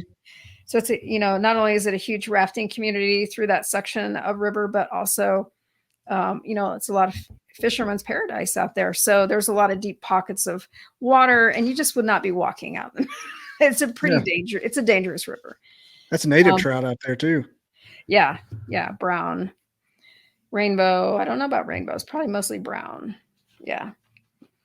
My dad's obsessed. We'll go to Montana in a second. Oh yeah. Yeah. There's also bear out there that time of year. I don't know if a guy wants to be wandering around in Montana. No, in just like Colorado, bear. Oh yeah, we have a lot of bear right now. In the winter, they're usually hibernating. Then there's a follow-up update to this same Class A report. It says, I'm an avid duck hunter in the Dotsero area where this report was seen. At 5 p.m. on that date, the sun was going down and beginning to make things at a distance look like dark figures. This one, I don't know if this is like a... Oh, he says, my group had never seen anything close to the resemblance of a print in the area in snow, mud, or in river. The area said to be explained as not ankle deep, although at that time there were 3 duck hunters in the area at that time. We were crossing the Colorado River on an ice shelf to scout a new hunting area for the next week. And so I believe that we were on the river hunting the same time. This is the first time I've read this. So he's actually discounting this, saying that, we think we were the duck hunters. So, hey, there goes to show, not everything is a squatch. Like somebody commented that they were the people they saw. Yeah, they think that they were. Yeah, so that's funny. That's funny that I printed that one. Yeah. But that's just how it works, right? So, and I think that's part of it is being discretionary. like, yes, you can report something and you can think you see something, and then that's how this works, like if you're not willing to like take a hit and say, oh, well, that we think that was us, like, and who knows if it was or not, but I just think that's interesting. But it's also good that they're reporting those, because that's part of it, right? Mm-hmm. Because you want to eliminate anything, because the first thing they're going to try to do is debunk you anyway. Absolutely. If you can debunk yourself, that's like self-imposed sanction. Right. Like a football program, you just like cut their own scholarships after some kind of infraction. Yeah. The guy I know, his name is Johnny Tucker. He's from North Carolina, and he saw a roadside sighting real close. But he said when he saw it, another truck passed it right before he got to it. I'm like, who is in that other truck? Like, what story is he telling right now? Like, bro, there's a Bigfoot on the side of the road. Did he get any footage or? No, he did a reenactment, but I think he was just driving. That's actually one of the episodes I have. Probably says North Carolina Bigfoot, Johnny Tucker. Oh, okay. He's legit. He's a good one. Like some of the guys I talk to, I go back and I'm like, man, what was I thinking? So young and dumb, just talking to anybody. He's one of the ones I consider one of the better ones. My favorite one, I found out that the person had some issues, and wait, that's actually a good question. Microdosing. Oh, I saw that. Yeah. I know that it's legal in Colorado now. I think there's a lot of research into that. And they're doing a lot of research on PTSD and trauma and chronic depression, and they're doing a lot. I think they're doing a lot of research on veterans and using it as a therapy technique in a controlled environment. But I think that's more like the hero dosing. As far as microdosing, I'm not really sure. Hero dose. Yeah, they do massive doses. And has she tried it to enhance her clairvoyant capabilities? No comment. Hey, that was a long time ago. I haven't done it recently. I like Rogan a lot just because of some of the way he thinks outside the box. But his little hypotheses on how mushrooms were probably a lot to do with how we evolved into humans is kind of cool. How it opens up all those brain waves. I don't know. I can't do it for my job, but yeah, podcast kicks off. I'll be like Willie Nelson. You wait, it's gonna get bad. I'm gonna go braids. I'm gonna like Magnus Walker. I'm gonna have beads in my hair. Joe Rogan, did you see his comedy special? Oh yeah, the other day. Oh, so good. Yeah, he spent the first 20 minutes talking about aliens and UFOs and UAPs, and I thought, go Joe. Yeah, he looks so awesome. Cancel him. The man's worth $100 million. He can do whatever he wants. Everybody likes him, and they anything they can. Oh, this is Wendell. He's from Alabama. He has something called the ghost roast. When he was younger, and maybe not even when he's younger, but recently, they come home and it smells like somebody's cooked a full meal in their house, and nobody's cooked anything. And he thinks and it's haunted. He's saying he has the smell of a cake in his home. Yeah. Like anytime we see him, he comes to all our Bigfoot conventions and stuff, calling the ghost roast. There's Wendell, ghost roast. Well, my question is, did anyone else smell it, or was it just for you? Now, I know the roast, other people smelled it. Oh, like the roast? Yeah, roast and beans. And I'd be so mad if I walked in and smelled all that and nobody was cooking. Right. I would throw punches. Yeah, I would get a Ouija board out. I would open a portal to hell and I would fight somebody. Open a portal. Oh my God. Like you want to roast something? I'd roast that ass. Starving. Come home smelling ham, ain't no ham. Monica is growing on me. I don't know what that means. I don't know. I would probably take out a restraining order immediately. I don't know what that means. Call the police. I had a cake cooking. Yeah, that's my question for prospecting USA Hunting America's Treasure. Did anyone else smell the smell? Because a lot of times with psychic experiences, they're just for you and no one else can smell it. And so that's how you know.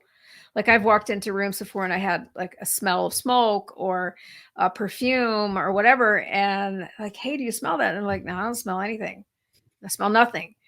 And so I think it's interesting. Who's to say, right? That's a similar hypothesis to people. Some people can see Bigfoot and some people can't. Like they appear to each person individually. Like documentarian Greg Ogles, he said his cameraman couldn't see the orbs that everybody else around him could. Oh. And he said they were just everywhere and they couldn't see them. And so it was like tripping everybody out. Like, why can't you see these? Huh. That's interesting. Kasoon, he's from Sri Lanka. What's Oh, interesting. Paul Stamets. Oh. All my viewers and listeners are like up way early in the morning. Shows you what kind of people I draw with. Different people. Oh, when I was a kid, we used to rent a beach house on I don't know how to pronounce it. Edisto Beach, South Carolina. Different people over the years saw a Confederate soldier ghost and swear by it to this day. That's interesting. There's a lot of history on the East Coast, I think, from wars, battles, and it's really interesting. I was in a basement in Savannah, Georgia once, and my wife saw a soldier appear next to me. Oh, wow. And I didn't see him. And I'm like, why would you tell me that? Why did you have to tell me that? Exactly. She can see ghosts. Could you tell me later? No, it was minutes. She said it appeared for like 2 or 3 seconds next to me and then just went away. Wow. And it's the same basement that the guy down there with us told us that Zach Bagan faked a possession down there. Oh, he did? Really? Interesting. Yeah. And he was I wonder about those guys. Their show has gotten, I mean, I used to love to watch them, and now it's just gotten so kind of cheesy.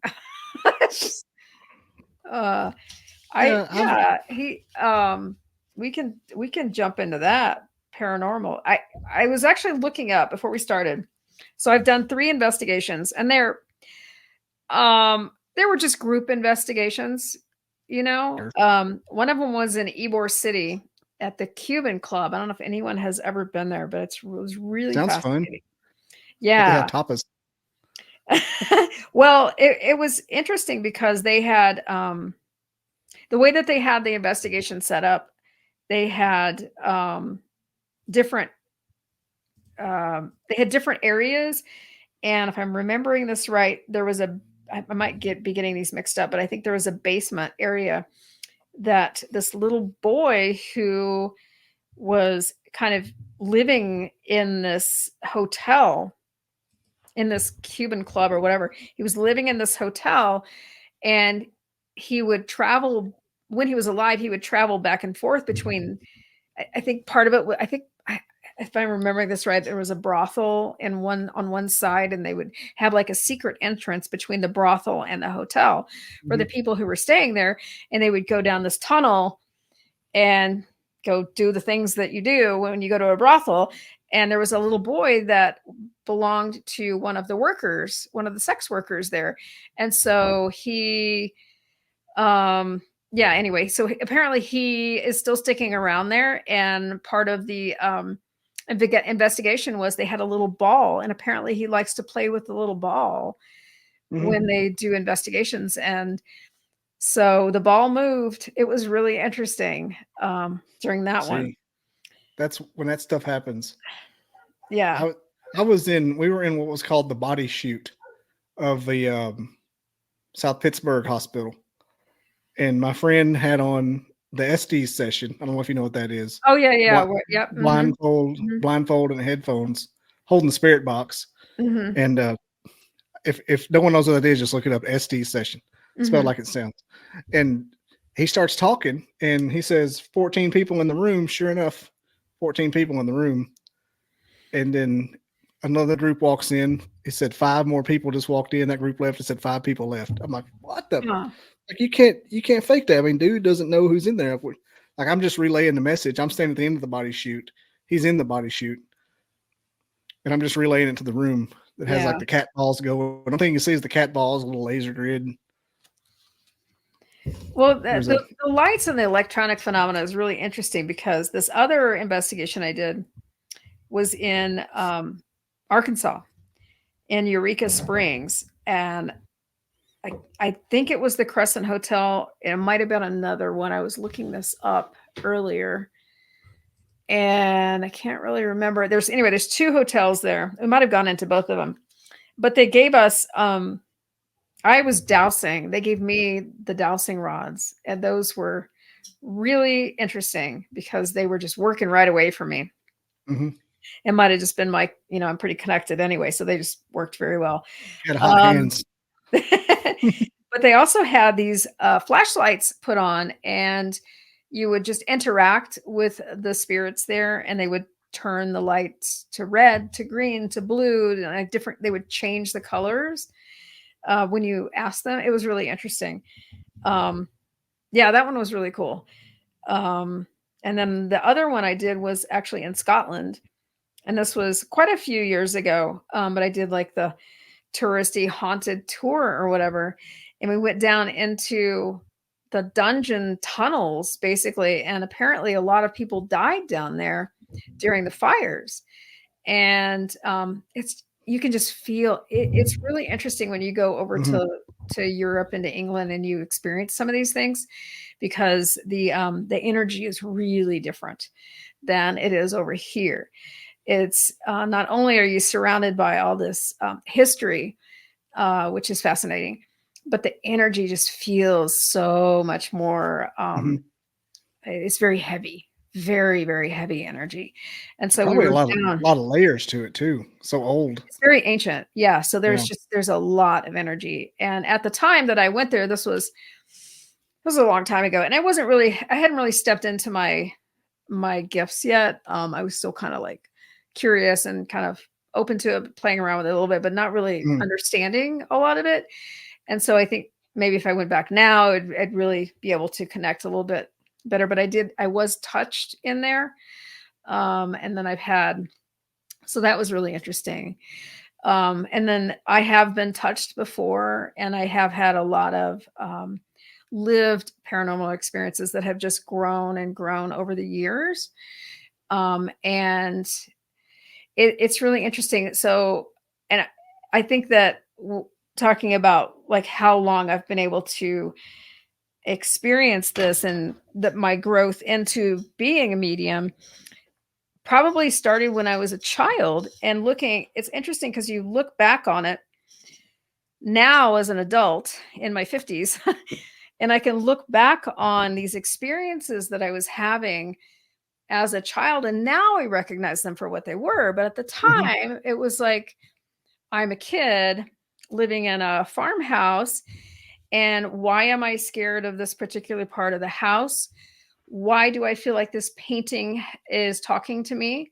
Why do I feel like there's an entity in this house? Why, why am I scared? And now I can understand what it was.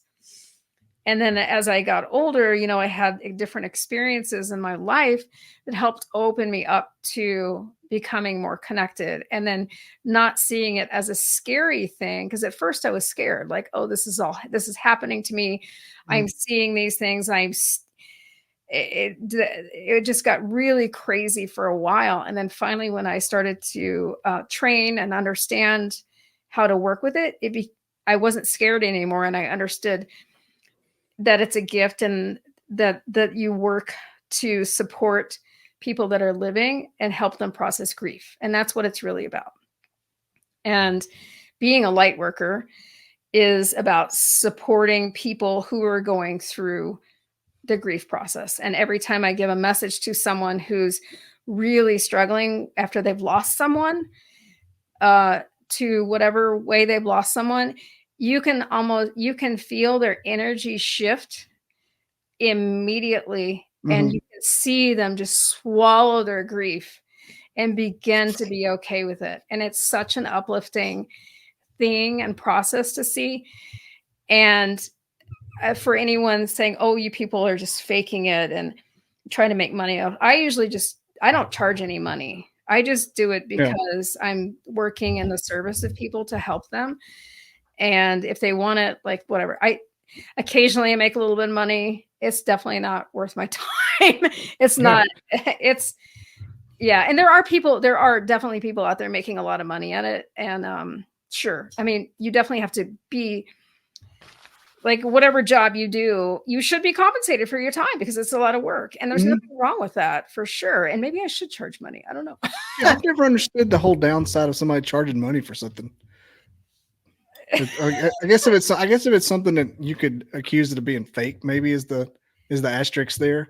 Well, I But think it's people like, funny. People say, "Oh, well, you're just looking someone up on the internet," and it's like, I don't have time for that. Like, yeah, what? What?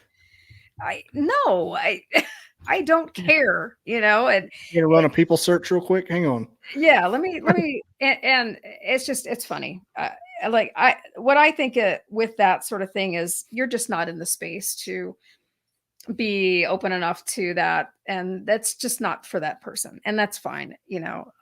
But yeah, I just like to help people and help them process, because losing, like, especially if you lose like a significant partner or something like that, I mean, like, it's really hard to deal with that and to make meaning of it. And I don't like that word, grief work, because it's not work. It's part of your journey, and dealing with grief, and learning to make peace with it, I think, is a better way to say it, is part of our personal growth. And so the mediums that are out there that are doing this kind of support are really amazing, valuable people, and they're just gems. And I guess there's my rant.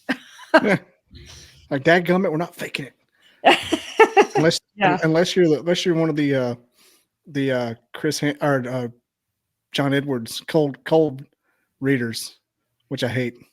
Oh, what? Oh, I don't even know what that is. What? John Yeah, Edwards? remember from the early 2000s, there was the cold readers where they would just get in an arena.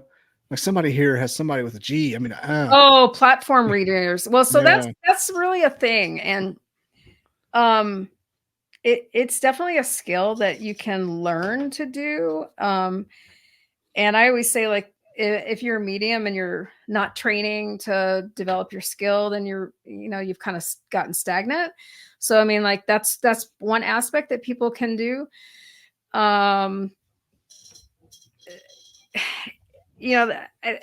I think it's part of growth, right?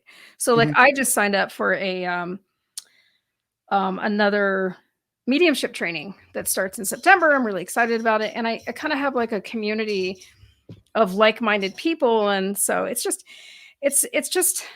such a good group of people. Like, we just kind of support each other, and yeah. So How often is the I've noticed I had two of my grandparents I was really close to die within a few months of each other, and I kind of took it as I'd almost analyzed the situation, just because I wasn't, you know, how when someone dies, you're not sad about it, it but takes a while. Yeah. you're when they pass away, you're not really sad because they did it, because you knew it's a better place, and you kind of already knew it was coming for a while. Yeah.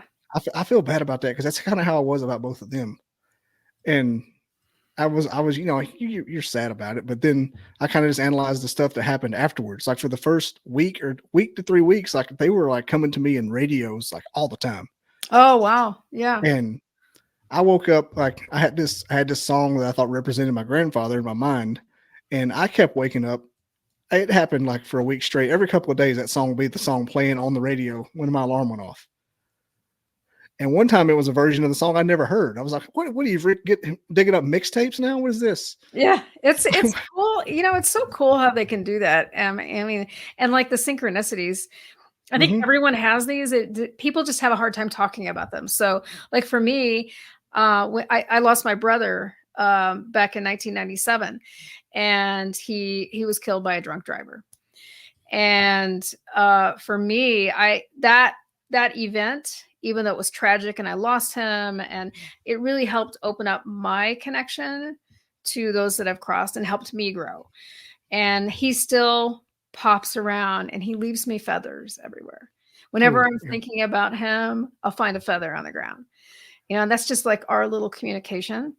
So I think a lot of people have those synchronicities. Like you heard songs, right?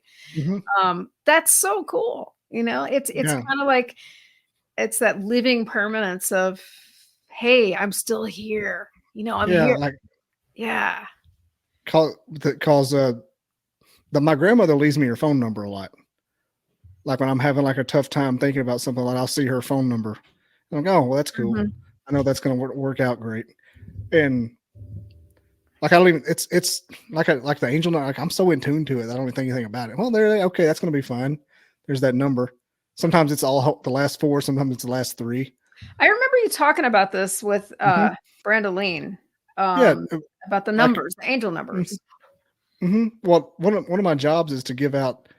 Damn it, I'll show it. Okay. The salty dog guys ruining my podcast. But anyway, but I give out. I was like an audiovisual technician, and I give out numbers, for people that want to schedule a conference. It's part of my job. Oh, and yeah. the moment I say it was the moment my grandmother died from 50 miles away. The number that thing generated for someone was her phone number. Oh, and then wow. I'm talking within a minute, my dad texted me, "Hey, your grandmother passed away." I was like, I knew it. I felt it. That was crazy. Oh, wow. See? That's happened like within a minute. Yeah. Like it was just seconds. So do you see those numbers again, those same numbers? Do you see them keep popping up or? I got one number that just means it's like my base angel number. And then like, it'll just appear like just to kind of, someone described it as like a dog who's doing dog things that hears the click and it reminds it to get back into what it's doing. It's kind of like that. Like if I start freaking out, I'll start seeing them a lot, which I've learned to calm it a lot lately, just to start trusting. So you think it's like a reminder to this is okay. Like, calm down. It's okay. We got you. Yeah. Oh, I can almost set my clock by it sometimes. But then I'll see, I don't put as much weight into the 444 kind of things, 333. But when something like that happens, and a lot of the times if I'm supposed to notice the triple angel numbers, like the kind everybody talks about, it'll appear next to that number in some fashion. Like it'll be on the side of a bus, but the license plate will have my angel number on it. I'm like, okay, now what does that mean? Oh, that's interesting. And then the first time I noticed this particular phenomenon, I was with my friend Kevin, and I saw it above his shoulder because he was driving. And I noticed the angel number down here and the 3-digit one up here. And then later on that day, we walked down the hall, and I looked, and above Kevin's shoulder on the TV, it was 333 down here. And I'm like, what does Kevin 333 got to do with it? I was like, because one of my visualizations includes Kevin to just like make my manifestation come true. I was like, okay, I guess it's going to be good one of these days. So I just started just kind of let it flesh out. I think you can trust if you start noticing them. One of the gurus said it's like 3 to 6 months until you start noticing them, and then you'll start being able to read them. Oh, that's interesting. It took me about 10 years. But I know this is kind of funny, but I see 420 everywhere. I don't know. I mean, have you looked it up? Well, we all know it means, yeah, smoking weed, but I don't really smoke. I don't smoke weed. So, I just think it's interesting. Every time I've done that, I just end up paranoid. And so no, thanks. Okay. So, but every time I see it, that number, something significant happens. And so, and I haven't quite figured out what it's related to. Anyway, numbers are fascinating. And I think there's probably enough people writing about angel numbers that you can look it up and make some correlations between it. It's really interesting. Yeah. Mine evolved. It was one for a while, and then it evolved into my main one that I use now. That it doesn't. It means, I guess it means what it means, but also means like chill out to me as well. Oh yeah. Kind of like the bat symbol, like dude, stop. It's okay. Maybe it's your team just saying, "Hey, calm down." It's kind of like when like a kid with a toy, like here, just come. Right. It's gonna be okay. Here's a cheese stick. Also, my angel number is a cheese stick. A cheese stick. It's like the number one. That's the number one, though, right? Here's It's a cheese stick. It's 2 Yeah. cheese sticks. It's 11. Mm-hmm. And what was I going to say? I forgot. But yeah, like I'll see them next to each other. I'll see them on a receipt. Mm-hmm. And the craziest ones is when I'm not even in that zone, and they start appearing like gangbusters. Like, what the fuck is about to happen? Mm-hmm. I'm like, I'm not even signaling this, and it's happened on the way to work about a half a dozen times since I started working where I'm at now, and I'll see them all like I'm talking about 3 cars in a row. We'll have it, and then it'll be somewhere else and somewhere else. I get to work, something will break, and I'm like, well, that's what this was about. And so I'll just chill out and I'll try to figure out what it was, and it'll fix within a few minutes. But I guess it's telling me like something bad's about to happen. Calm down. It's gonna be all right. Just write it out, and it's happened. I mean, it's 100. That's 100% when that happens. Have you ever added all the numbers together and then looked that number up? Like 8? Yeah, 8. It's like a base number of 8. It's yeah. That's just that was weird. But what was I saying? Yeah, my last angel number was I was freaking out about a job I was going to have, so I came home and I took a shower and I sat on the couch. I said I'm just going to watch. Something told me to watch Last Crusade because I had it in my mind, have I chosen this job wisely? And something told me to watch that because it came to my head. And I watched Last Crusade. Mm-hmm. Indiana Jones. Okay. And at one point, like I'm watching this in a crisis situation. Like I'm like, is this job going to fall through? Am I screwed?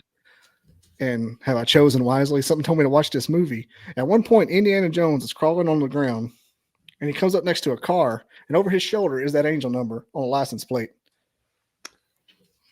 That's synchronicity for sure. Yeah. And then fast forward this year earlier, for some reason I've been watching Back to the Future a lot lately.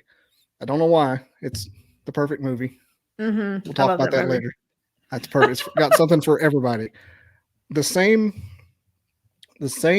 thing happened on the DeLorean with the new angel number. When he's shifting to 88 miles an hour in the first thing, and it shifts to that odometer, my whole angel number is on there. Oh wow! And in the same sequence that it was from Last Crusade. See, the Last Crusade had SS because it was a Nazi car, and then a space, and then it had the number 07. And then Back to the Future said 3300, and then the number 07. It's just the only thing was replaced was the number, the middle. It was like I got it on my vision board. Huh. I was like, this is weird. Do you have a like an electronic vision board, or do you have a like a physical? I used to have a physical one. And it just got in the way because it was a giant poster board. Oh yeah. I've got a physical one. Yeah. It became more of a get this damn thing out of the way so I can see the mirror than and it wasn't really helping. I manifested like 4 or 5 things on it. Oh, nice. Actually, but this is just like some things that I'll go through and slides. This is an interesting thought. I think that Pinterest is kind of like a vision board. Mm-hmm. Some people use it. I mean, and I know you can click each tile or whatever, and it takes you to a website or somebody's trying to sell you something. If you look past that, it's kind of like a vision board in a way, because you can create different collages of things that you want to manifest or have in your life, or a project that you're working on, or something that you want to see. Like, you can have one for gardening and have like different flowers and different structures you want to build in your garden, and different, like using old tires for planters, like they're like you could pick any topic and create like a little vision board. And I think that that's really interesting that we have these apps now, electronic. And what is it? What is this stuff? It's energy, right? It's ones and zeros, and it's energy.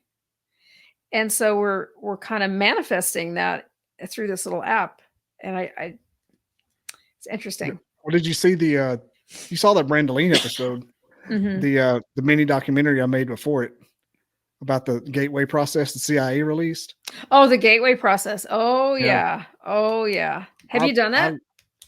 I mean, just the pieces of it. I haven't ever had an out of body experience. I don't try for that. That's terrifying. That is an interesting rabbit hole for sure. And how they use that for remote viewing, right? And it's really interesting. And a lot of things came off of that too, like HemiSync. And I use HemiSync for certain meditations, like for focus, or you can use HemiSync for a lot of different things.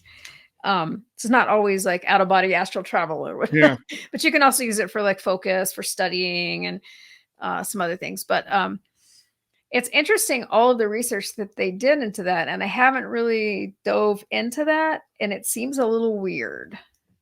Kind of. Makes you wonder. The part that got me was the thoughts into a particle. And then it said, be careful not to rush the bigger your goal, or it'll make your reality screw up, which is the bridge of incidents basically explained.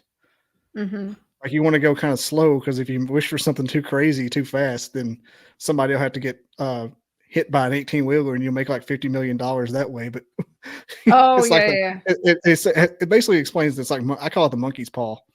Anytime I'm manifesting something big, I say, I don't want no monkey's paw. And doesn't that go back to what we talked about in the beginning about manifesting bite-sized amounts, and not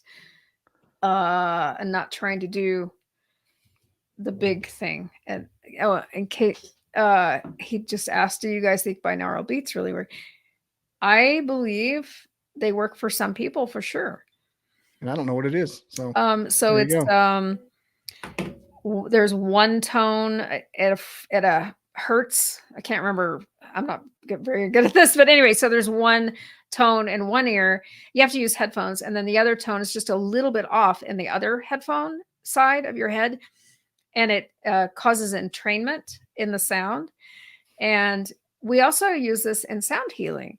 And there's been a lot of evidence to show that. So I just got into sound healing, and I'm do crystal sound bowls now, and I'm doing that as some healing work. And they're showing that the sound has the ability to heal on a physical level, and they're doing a lot of research into it, and it's fascinating for sure. And not only does it just sound amazing when you're doing a sound healing,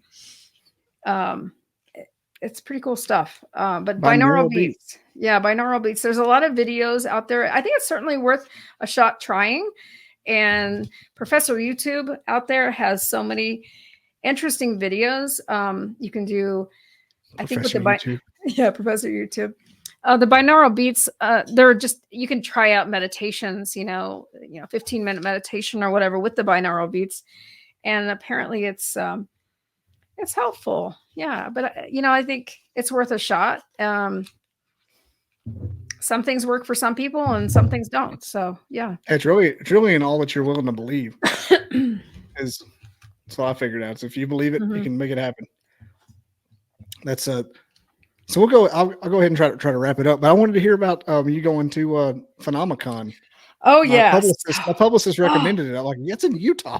Oh my gosh, I'm so excited. And if anyone's interested, please check out the website. They keep adding speakers, and I got my tickets back in May. I think there are tickets still available. It's a 4-day conference. The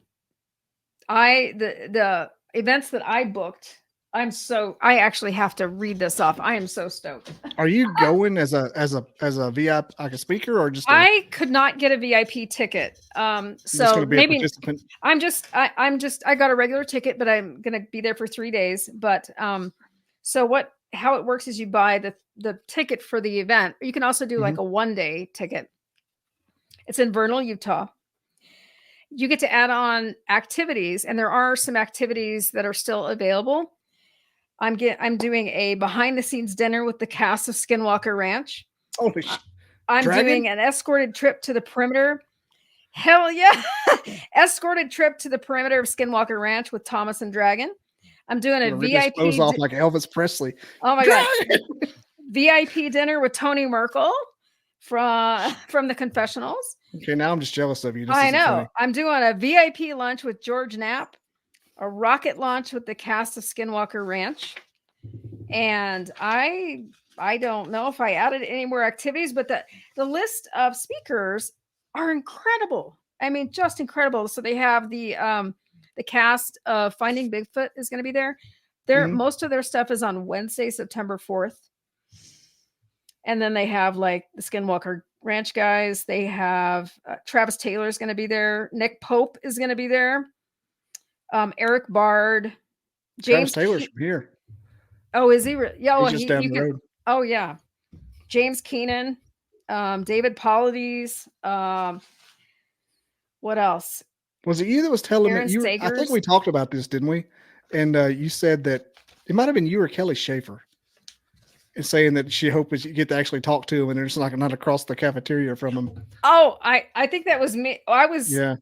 Well, George Knapp. I was really excited about George Knapp, and I was saying I hope that it's not just me eating lettuce and like staring at him, and hopefully I can actually meet him and talk to him. But we got another celebrity in the chat right now, Ernie Pack, Fort Duffield, paranormal legend, Ernie Mr. Pack, Mr. 502 himself.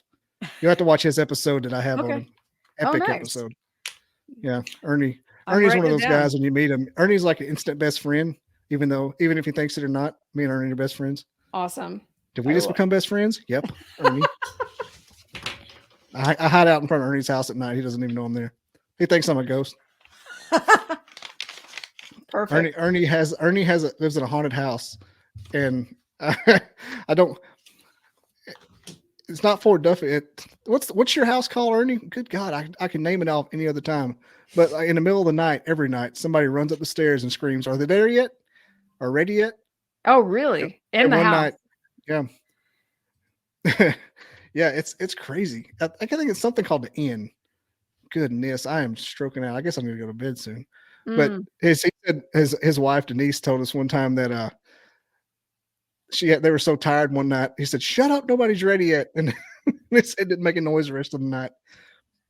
Oh, yeah, wow! I was trying to say Diffie End, Fort Duffield Ditto House. Yeah, it's pretty cool. Interesting. He has history with another Ditto House Inn. Okay, now I'm gonna have to look that up. You should. Fort Duffield is I think it's Kentucky. Oh, Kentucky. Up north toward Louisville. You know, Kentucky, Tennessee, North Carolina. There's just so much activity. I don't even know what to call it. It's ancient. It's the same kind of activity as like in Scotland because it's ancient because it's been there forever. Yeah, but not as bad. Mm-hmm. Kentucky's most haunted house, I believe. Oh, okay. They auction off nights to stay there. Oh, really? Raffle off. That sounds terrible. Mm-hmm. Yeah. Imagine a guaranteed haunting. That sounds frightening. Like, gee, thanks. I mean, just the ones that I went to, the 3 that I'd been to, I was like, I don't know if I'd want to spend my whole night in someplace. So one of my goals, like next step, once I get to where I'm a podcaster for a living, is 5,000 or 5 to 1,000 hunting acres. And Kentucky's on my list because of how the geography is there. Oh, wow. Yeah, Kentucky. Like I want one in Alabama, obviously, because it's my favorite state. But I just don't think that I'm going to find the quality of land that's not going to get taken up here. Kentucky, maybe farther out west. But I just want something with mountains, and Kentucky's got bigger deer than Alabama, so it's like a best of both worlds. You should get in with Tony Merkel and do one of his. Get on. I freaking love to. Oh my gosh, because I mean, he did the Dogman film, and he just released another. He was filming in Utah. I think he's in Utah right now, and he's about to go to the conference next week. Mm-hmm. But they're filming one in Utah. He did the one the Dogman in that was Daniel Boone National Forest. Mm-hmm. That was interesting. But I think it's really cool that he's filming and he's just, it's kind of like what we were talking about. He's building this community of like-minded people. And that's kind of like that's kind of my goal, is to build a community of like-minded people that really are passionate about this kind of stuff. And we just do projects, and we just share, and we just exchange information, because like the little spreadsheet I gave you, there's so much information. It's daunting to try to put this stuff together. But if you work together with people and you combine all that energy, you can come up with some really, really good material, right? I think he does it about the best. Oh, yeah. He's because I just, I'm not trying to copy anybody, but you also got to go with what works. That's why workshops exist. And his format and stuff is kind of what I've always envisioned. Like you see, I kind of want to do that. Like I'm thinking of doing another rebrand pretty soon. I'm tossing around. One of the things top of my head right now, I carry a book in my pocket. I put out ideas in. I'm like a freaking savant. Gotta write my idea down. It's your vision board in your pocket. Underwear at Kmart. And one of them's called it Unraveling the Other Side. And have AI make me a thing about a red string going to like Bigfoot and a red string going to Gigantopithecus. And weren't we just talking about this? How it's all connected somehow. Yeah. It's an unraveling. I want it to look like the Indiana Jones travel scenes. Dun, dun, dun, dun. I want it to look kind of like that, but with the different science and paranormal things. But then, like his confessionals. Oh yeah. Logo 6 polydactyl. I want it to be like off the top of my head, one thing is like a flashlight in the dark with a pair of eyes in the middle of it. Kind of, that's just on top of it. That's just me brainstorming while I'm walking to the bathroom at work. And I'll just write it down like a crazy person on the water fountain. Like, what's she writing on the water fountain? The interesting thing about this is that we wouldn't be here if we weren't passionate about it. And the thing about this is that there is a connection between all of these things. We don't know what it is now, but it's kind of like a mystery. And I don't know about you, but I love a good mystery. And so every little piece that I put together, or every person that I talk to or interview on my podcast, it brings me closer to understanding this connection that we all have, and we all have something to offer. So it's really interesting. And I can see this community growing the more I dive into this. And it's God, I love it. I think it's growing around the gate. It's growing around the gatekeepers too. A lot of gatekeepers. Oh yeah. And I think they're getting too big for their britches, and people are just like, I think it should be like, if you can handle growing in it, let them grow in it. If they fail because it's too much work, they fail. And don't push them down just because they might threaten your place. You get better. Don't get mad because someone's coming along with the same ambition. Well, that's like with disclosure, the gatekeepers. And it's all it's all for selfish reasons, whether it's protecting, like, okay, I get protecting our national security and protecting our trade secrets and our technology and everything. But I'm not convinced that we did that all on our own. And so now we have all this information and technology. And of course they're never going to give it up. Of course not. Nope. So that's why Greer just released his massive data set. Massive. It's going to take him pulling a White House lawn or something, or one escaping from a bunker. It's interesting. It's going to be interesting to see how it unfolds slowly. But I don't think it's going to come from our government. I think it's going to come from private individuals. And unfortunately, it takes money to do this kind of stuff. So yeah, we have to support them as So much they're as we can. trying to shut down Elon. He's trying to do it. Right. Support you, Elon. And now that I'm unmonetized, I'm going to end this podcast. And, all right. Monica, thanks for coming. Ernie, thanks for joining the chat. Thanks everybody in the chat. It's been a fun. I expected 40 minutes. We're 2 hours and 11 minutes in, and I wouldn't have any other way. Best decision ever to go live with this. This has been fun. It's been super fun. You got anything else to tell me? Come back on, because you're welcome anytime. Thank you so much for having me. It was everybody. Fun. Hit that subscribe button and share with your friends. Peace. I never didn't believe in Bigfoot. I never believed in it. I didn't believe in it. I never gave it any thought. They kept wood knocking back and forth to each other, and it was in a pattern.